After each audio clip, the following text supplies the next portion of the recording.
the real Jesus. Would you recognize him? You know, Jesus sells almost as well as sex, so long as he's not the real Jesus. Oh, the Madison Avenue Jesus, the Hollywood Jesus, the fictitious Jesus who's been created in the minds of millions through a combination of religious tradition, misinterpreted history, false assumptions, hazy notions, weird dreams, alleged visions, Byzantine and Renaissance art and literature.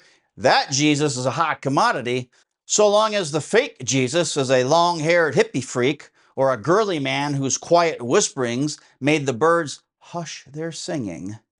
Oh, that Jesus sells. But what about the real Jesus? Would you recognize him? It's time you met the real Jesus, the Jesus Christ of your Bible. Stay tuned.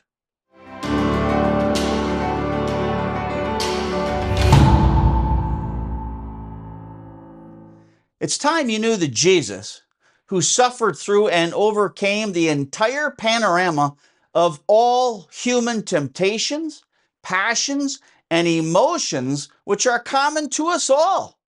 The Jesus who enjoyed a good food and drink, who was attracted to beautiful women. Notice Hebrews chapter 4, verse 15.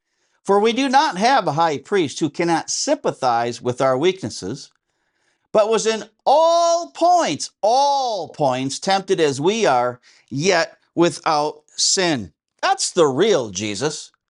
It's time you knew the Jesus who could cry, who could shout, who could laugh and sing, who could enjoy the rough camaraderie of men his own age, indoors or out camping, and yet appreciate the glittering setting of fabulous feasts. We know from John 11, verse 35, John chapter 11, verse 35, the shortest verse in the Bible, Jesus wept. Jesus wept. That's the real Jesus.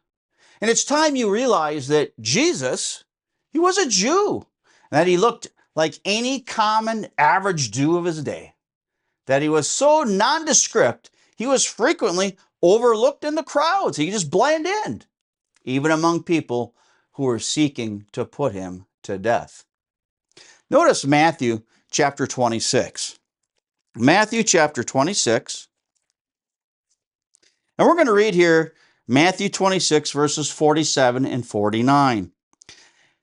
And while he was still speaking, behold, Judas, one of the 12, with a great multitude with swords and clubs, came from the chief priests and the elders of the people. Now his betrayer had given them a sign, saying, whomever I kiss, he is the one, seize him. Immediately he went up to Jesus and said, greetings, Rabbi, and he kissed him. Again, that's from Matthew 26, verses 47 through 49. It's time you were told that Jesus had a large family, which included at least 4 brothers and sisters, plural, and that he owned at least 1, possibly 2 homes of his own, and he paid taxes. Let's read Matthew chapter 13, verses 55 and 56. It says here, is this not the carpenter's son? Is not his mother called Mary, and his brothers James, Joseph, Simon, and Judas? And his sisters, are they not all with us? You know, you hear so much in religion today about the Virgin Mary, but she didn't stay that way. Joseph and Mary went on to have a large family. You know, Mary then was eventually a mother of at least 6 children. That's the real Jesus. And shocking as it may be to some who believe in total abstinence from, alcoholic beverages, Jesus drank wine from time to time. Matthew 11:19, although he never got drunk. We read here in Matthew 26, starting in verse 27. Then he took the cup and gave thanks, and gave it to them, saying, drink from it, all of you, for this is my blood of the new covenant, which is shed for many, for the remission of sins. But I say to you, I will not drink of the fruit of the vine, meaning wine, from now on until that day when I drink it new with you in my Father's kingdom. Matthew 26, verses 27 and 29. His first miracle involved creating fine wine, more than 100 gallons of it from water. He also drank wine at the first New Testament Passover service. That's the real Jesus.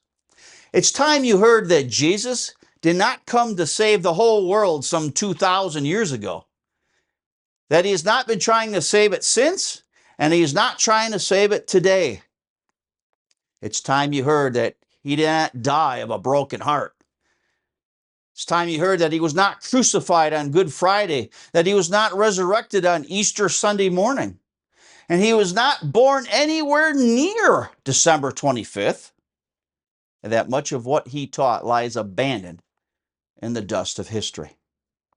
This Jesus, and so much more, the real Jesus, he may insult you, may shock you, please you, challenge you, inspire you, surprise you, make you wonder, but he will never bore you.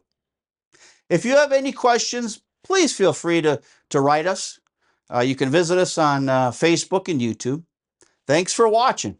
If you'd like more videos breaking down God's truth for today, hit subscribe. We'd love to have you. The Bible is the most up-to-date book ever written. It's a new book. It's a now book for today and tomorrow. It's a book of truth, always the same. It never gets old. This is Michael Ellertson with the Holy K.I.S.S. Until next time, goodbye, friends.